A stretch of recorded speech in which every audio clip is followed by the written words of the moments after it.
Here are the last couple of examples that we're going to be looking at as far as determining area between two curves. And these last two examples aren't so much reinforcing finding the area between two curves as it is kind of uh, showing how it ties in with things that we did previously in calculus, where we're just initially talking about accumulation. And you can see the graph that we have here is going to be made up of simple geometric shapes that we could find the areas of without having to use integration techniques or antiderivatives.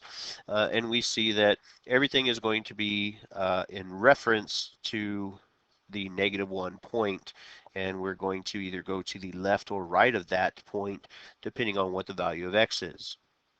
So let's go ahead and kind of jump into this and see how we do. And this one, a lot of this is essentially going to be review, and I strongly encourage anybody watching this to attempt to pause the video and work out the problems in advance of me demonstrating them, just to make sure that you can remember how to do them. But let's go ahead and see what we have. Find f of -5. So in this case, if I wanted to find f of -5, that is going to be equivalent to me saying the integral from -1 to -5 of, in this case, g of t, because that's what the function was given to us as, dt. Now, keep in mind, the properties of integrals here are going to say that the lower number, the number at the bottom of the integral symbol, the long s, needs to be the smaller number. And if it's not, you need to reverse them. And when you do, the sign in front of the integral must change. So this will become negative integral from -5 to -1 g of t dt. So from -1 to the -5, we're essentially looking at this area here and this little bit here. Now, if you notice, this particular, let me do something, let's do a different color than blue here. This triangle that we see here has a base of 1 and a height of 2, and this triangle here has a base of 1 and a height of 2. So those two areas, because one is above the x-axis and one is below the x-axis, those are going to wind up simplifying to be 0 or canceling out. So really the only thing that will be left over for this particular integral will be the area of the quarter circle. And so that's what I'm going to be looking at here. I'm really going to just look at what is the area of the quarter circle, but we need to keep in mind that negative sign there. So the area of the circle is generally going to be pi times the radius squared. Well, in this case, we have a quarter of a circle, so I'm going to say 1/4 times pi r squared, and we need to bring down that negative symbol because we flipped our integration to keep the lower number the actual smaller number. Now in this case, the radius you can see is going to be a 2, so this is going to be -1/4 pi times 2 squared, which is just going to be a +4. So +4 and the -1/4 simplify to be 1. So the overall accumulated area is going to be -1 times pi, or -pi. So that is the accumulated area from f of -1 to f of -5, or -5 to -1. Now we're going to be moving on. Find the values of x on the open interval from -5 to +4. So we just want to know, where is the function increasing or decreasing? Well, here we need to look at it in terms of what we understand about derivatives of functions. Well, here I'm going to look at it and I'm going to say, well, the derivative, come on, I didn't mean to make that so big, it's just fighting me on wanting to write. The derivative of f is essentially what we're looking at for function g. Okay, so anywhere f prime of x is greater than 0, I'm sorry, not greater than 0. Erase. Less than 0. So f prime of 0, or f prime of x, will be less than 0, because that's what we're looking at. We're looking for when something is decreasing. That's why we're saying it's less than 0. On the interval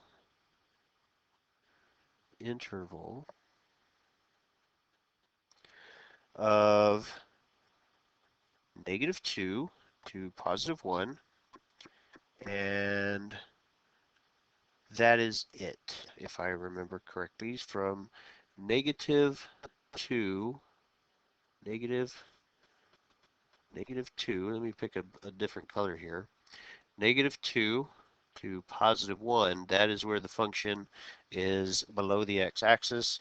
That's where our derivative is below the x-axis, so that is where our function is going to be decreasing. So that's where we're going to stop there. So f of x is decreasing. Let's see. Let me see. Am I writing a complete sentence here? F prime of x less than 0 in the interval from -2 to 1, comma. So we'll say f of x is decreasing on the same interval.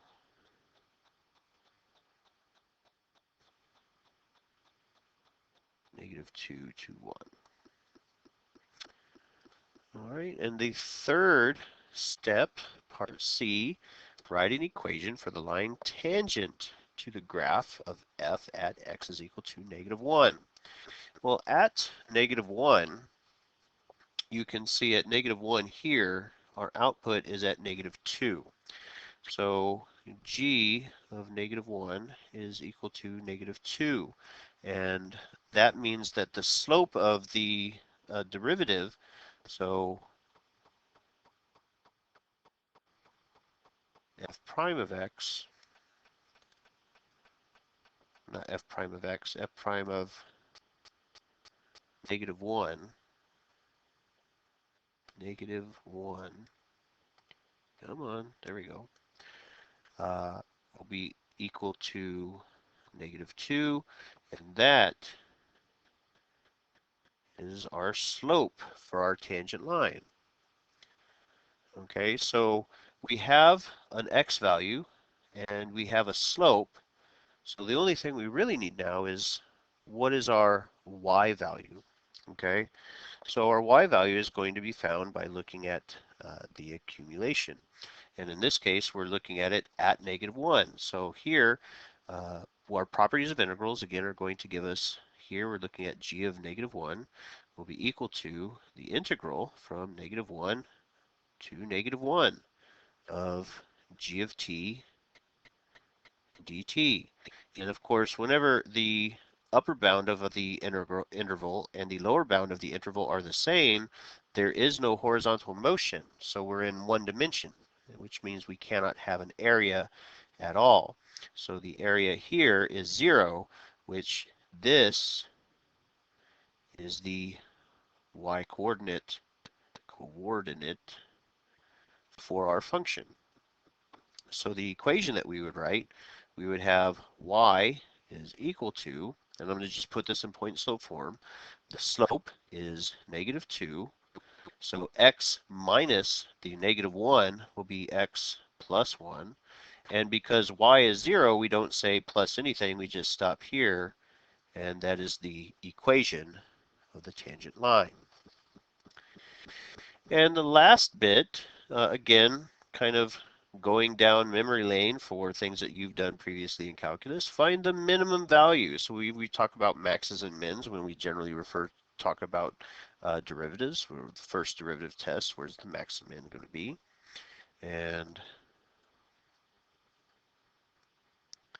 we can kind of see where my computer monitor is picking up things that I don't want it to do, and it won't let me write on the screen. But anyway, so minimums or maximums, but we're specifically talking about minimums here, occur at endpoints, or where the function or where the derivative changes from being negative to positive. Now, the way that we look at that on the graph is we look to see, okay, well, I have an endpoint here, I have an endpoint here, and we're looking specifically to see where does the function change from being negative to positive, and that comes from the roots. Well, I have a root here at -2, and I have a root here at +1, but at this root here of -2, we're going from positive to negative. Okay, meaning that this at that point would give me a maximum value. So the only place that I might have a minimum value is here where I'm going from negative to positive. So I have a possible minimum point here. So I have a possible minimum point at either endpoint and when x is equal to a +1. So we're going to do our kind of a quick candidates test here and see what we wind up getting. So we'll look at x and we have our f of x. So the points that we're looking at are -5 for an endpoint, +1 at the root where it changes from negative to positive, and at +4. Well, we've already done the -5. This one was our very first thing that we did at part A. That is -pi. So I need to be able to figure out what was the accumulation from -1 to a +1 and from -1 to a +4 because all of our integrals in this case are going from -1 to uh, x, whatever that happens to be. So in this case, we're going to substitute it for a -1 or for a +1 and for a +4. So here I'm going to say have one integral from -1 to a +4. And again, I'm not going to try and actually figure out the numbers here. I'm going to just do the area of the triangle in this case. So from -1 to a +4, when you look at that, I'm going to just go ahead and highlight what I'm looking at here in case anybody is curious. From the -1 to the +4, I'm kind of looking at, or -1 to a +1 rather, I'm looking at this kind of triangle right there, which I didn't really highlight very cleanly, but there we go, from -1 to a +1. Okay, so I'm just going to use the area of the triangle formula and find the accumulation that way. Uh, no real calculus that we're doing here. So I'm going to say the area of the triangle in this case is going to be 1/2. The base of the triangle was a 2 and the height of the triangle in this case was a 2. Yes, a 2. So 1/2 times 2 is 1 times another 2 is going to give me a -2. Yes, -2. I am not paying attention because it's below the x-axis. That will be a negative area of -2 because it's below the x-axis. Okay, and so now let's do the same thing where we're going from all the way to the +4. So from -1 to the +4 is going to give me something that kind of looks like this.